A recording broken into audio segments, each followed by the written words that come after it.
Hey, Tuba Billy. So today we got word that our school is going hybrid. Basically the entire county. So yesterday we got an email notification, basically saying that we,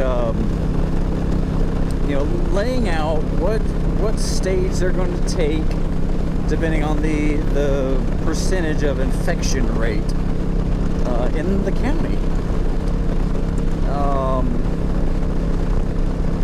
So I was like, okay, and it went from wide open normal to increased measures, sanitizing, to hybrid, then to pure virtual. So that came out yesterday afternoon. Last evening, they put both of our middle schools on hybrid. This morning, they put the high school on hybrid. And then this afternoon, they put all the elementary schools on hybrid. So basically what that means is half of the kids will go to school in person Monday and Tuesday.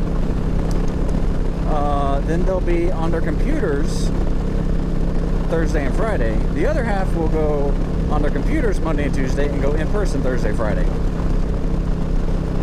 Can you, imagine, I'm in small town, rural South Georgia. How many kids, one, don't have good internet?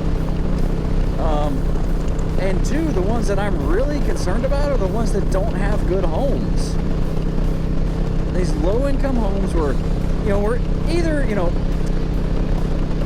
well-intending parents have to work to provide for the family, or in worst case, they have parents that don't even care.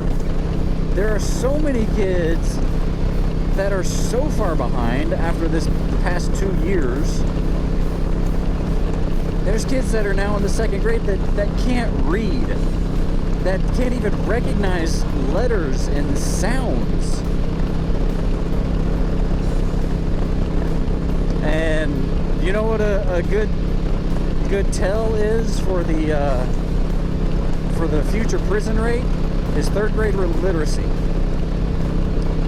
They can predict the lower the third grade literacy is, the higher the prison rate will be when all those kids are adults. But imagine you're an elementary school kid.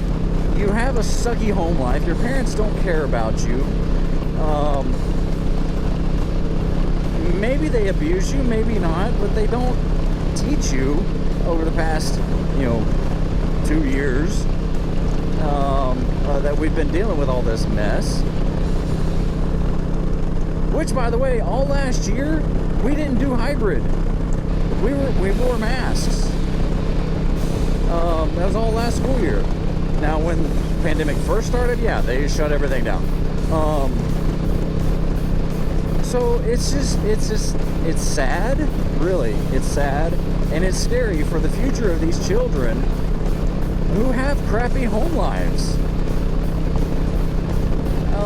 Imagine you are that kid, and you for the next few years, they're just going to push kids through.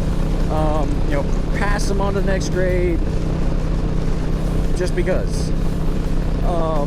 But now imagine you get, in a middle school or in high school, and you're still reading on an elementary level, or maybe even you can't read. So what are you going to do? Chances are they're going to drop out of school.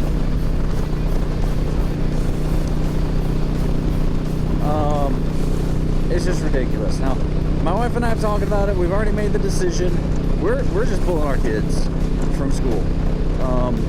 We are blessed enough. We have made it work to live off of my income alone. And so she can stay home, and she is going to homeschool 3 of our 4 kids. And Mr. Sheriff, please don't pull me over. We're going 65 and 45. Running my mouth, not even paying attention to my speed. But anyway,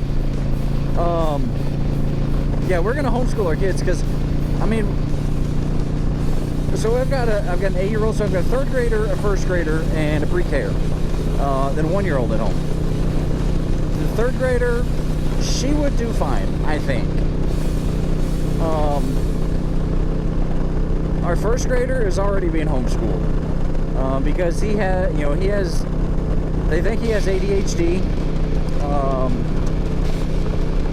However, we found out maybe his eyes are the problem because he's farsighted. We'll see if glasses fix that.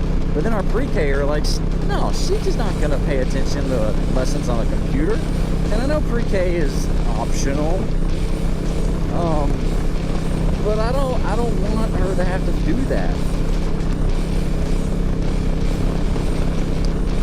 So we're just going to homeschool them all. Because, I mean, yeah, this wave will pass, and then another wave will come, and they'll do it again. And then that one will pass, and then another wave will come. And it's just going to be a never-ending cycle, because COVID ain't going away. It's the flu now. It is now the new flu. And I'm not going to say any of the statistics, because I don't want to get a freaking another YouTube strike. But this is just, it's ridiculous that everyone is so terrified when evidence shows it does not affect children. Now, if you're having a high-risk child with an autoimmune disease, or if you have an autoimmune disease, take care of yourself. It is not my responsibility to keep you healthy. If I know you have something, then yeah, I'll take precautions. But just, if you're walking around Walmart, I'm not going to know that you need to be protected. I'm going to live my life. Now, I can say that from experience because my 4-year-old had a heart disease, or has a heart disease. Okay, when she was born, she had 2 open heart surgeries. When we were getting prepared for that, we took it upon ourselves to quarantine ourselves, to wear masks. We were wearing masks and quarantining before it was cool. But we didn't expect other people to change what they did, or to mask up or whatever when they were with us. And we said, hey, we're trying to keep her healthy. We're going to stay away. Okay? We stayed away. We did. We didn't expect other people to wear masks on our behalf. It's the same as riding a motorcycle. I know the risks of riding a motorcycle, and I do it anyway. There is a risk that I could get in a crash and die. And I take that risk. There's a risk that I could get caught in a thunderstorm, get struck by lightning, and die. I am going to take that risk. Well, I mean, I'm not going to go stand out with a lightning rod in a thunderstorm.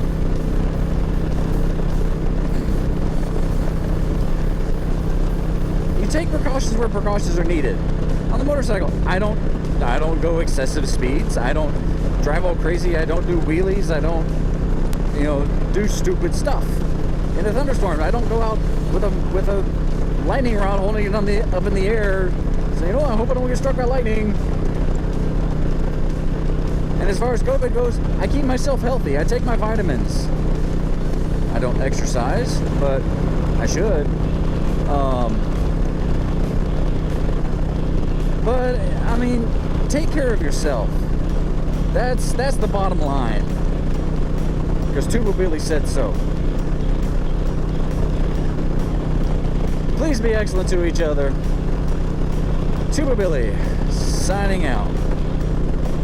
God be with you till we meet again.